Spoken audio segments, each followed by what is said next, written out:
शहबाज शरीफ साहब की हुकूमत ने उसी टीका कानून को मजीद सख्त करके एक एक्ट ऑफ पार्लियामेंट बनाया और कोई उस पर डिबेट नहीं कराई।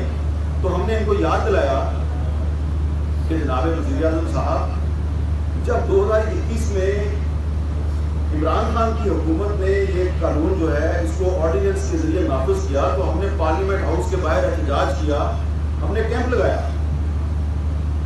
आप वहाँ पर आए, बिलावल साहब आपके साथ थे, मौलाना फजलुर रहमान आपके साथ थे। आप जूते उतार के हमारे साथ उस प्रोटेस्ट में बैठ गए ज़मीन पर और आपने हमारे साथ इज़हार यकजहती किया। अब आप वही जो पीका कानून है उसको मजीद सख्त करके पार्लियामेंट में बगैर डिबेट के उसको आप इन्फोर्स कर रहे हैं, तो ये आप गलत कर रहे हैं। किसी ने हमें कोई जवाब नहीं दिया। तो इसलिए आज अगर आपकी ये कह रहे हैं कि आईने पाकिस्तान का तहफ़्फ़ुज़ होना चाहिए, तो हम आपके इस मुतालबे की तायीद करते हैं, क्योंकि ये जो पीका एक्ट 2025 है ये आईने पाकिस्तान के खिलाफ है, ये आइन के खिलाफ है, इसलिए हम उसकी मुखालफत कर रहे हैं। और ये जो इस वक्त पाकिस्तान में फ्रीडम ऑफ प्रेस, आज़ादी इज़हार पर जो पाबंदियों की सूरत हाल है वो कितनी ख़राब है, हुकूमत नहीं मानती। तो आजकल हुकूमत ये कहती है कि ये जो अमेरिका वाले जो कहते हैं वो बहुत सही कहते हैं, जो बरतानिया वाले कहते हैं वो बहुत सही कहते हैं, जो यूरोप वाले कहते हैं वो बहुत सही कहते हैं। तो पेरिस में, फ्रांस का दारुल हुकूमत पेरिस है, वहाँ पर एक तंजीम है रिपोर्टर्स विदाउट बॉर्डर, वो हर साल एक वर्ल्ड प्रेस फ्रीडम इंडेक्स जारी करते हैं, और वो जो वर्ल्ड प्रेस फ्रीडम इंडेक्स है उसमें रैंकिंग होती है प्रेस फ्रीडम की। तो पिछले साल 2024 में उनकी रैंकिंग आई तो पाकिस्तान का नंबर था 152, 152। अभी 2025 में जो उनकी रैंकिंग आई है तो पाकिस्तान 6 पॉइंट गिरा है, 158 नंबर पे चला है। ये बहुत रेयर होता है, ये जो फ्लक्चुएशन होती है ना प्रेस फ्रीडम इंडेक्स में, 1 पॉइंट 2 पॉइंट ज़्यादा से ज़्यादा 3 पॉइंट हो जाती है। पाकिस्तान इकट्ठा 6 पॉइंट नीचे गया है, और इसके रिपरकशंस भी हैं। यूरोपीय यूनियन जो है उसने जो आपको GSP प्लस स्टेटस के लिए जो आपको कुछ उन्होंने फैसिलिटीज दी हुई है, आप पर उन्होंने इम्पोर्ट ड्यूटी जो है वो कम की हुई है, उसमें एक ये भी है कि आपने प्रेस फ्रीडम का तहफ़्फ़ुज़ करना है। तो ये जो वर्ल्ड प्रेस फ्रीडम इंडेक्स में पाकिस्तान 6 दर्जे नीचे गिरा है, ये दरअसल पाकिस्तान का जो इंटरेस्ट है ये उसको ख़तरा पैदा हुआ। और सूरत हाल ये है, यहाँ पे बलोचिस्तान के और खैबर पख्तूनख्वा के और सिंध के दोस्त भी मौजूद हैं, वो अच्छी तरह जानते हैं कि वहाँ पर जो सूरत हाल है वो आप टीवी की स्क्रीन पे नहीं देख सकते, आपको नज़र नहीं आएगा। अगर मैं रिपोर्ट करूँगा, यहाँ मुझे बहुत से रिपोर्टर्स आपको नज़र आ रहे हैं, वो रिपोर्ट भी करेंगे तो वो नशर नहीं हो। तो ये प्रेस फ्रीडम का हाल है।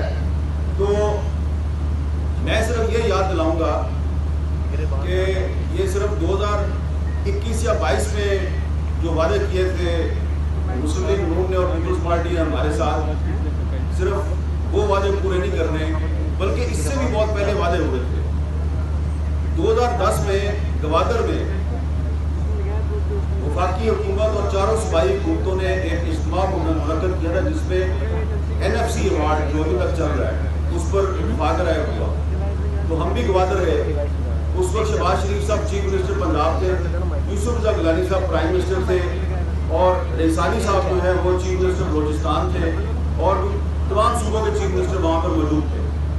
सब ने बैक वक्त कैमरा ऑन था, माइक मेरे हाथ में था, वज़ीर आज़म और चारों चीफ मिनिस्टर्स ने ये वादा किया था हमारे साथ कि जब ये इक़्तिदार में आएंगे, बल्कि उस वक्त इक़्तिदार में थे, तो उन्होंने कहा हम अगले कुछ अरसे में जो लापता अफराद का मसला है इसको हल करेंगे। तो वो 2010 था, अब 2025 है, वो मसला भी हल नहीं हुआ।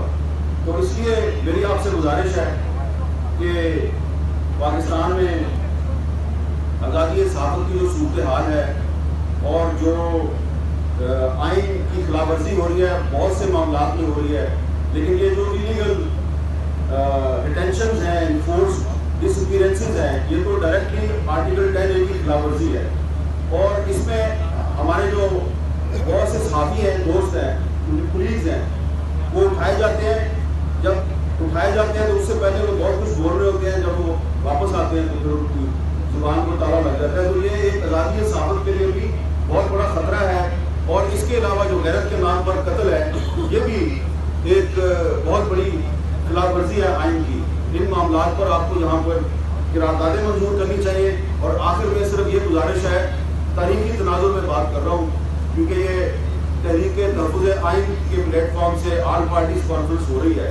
یہاں پر میں صرف ایک تاریخی تناظر میں ایک بات کرنا چاہتا ہوں کہ یہ جو 1973 کا آئین ہے، اس میں ابھی بھی بہت سی امپرومنٹ کی گنجائش ہے. لیکن جس نے اس آئین کے ساتھ کھلواڑ کیا، جس نے اس آئین کی خلاف ورزی کی، وہ کوئی ملٹری ڈکٹیٹر تھا یا سویلین حکمران تھا، اس کا انجام اچھا نہیں ہوا. نام میں نہیں لیتا، آپ اپنے آپ سے پوچھ لیں.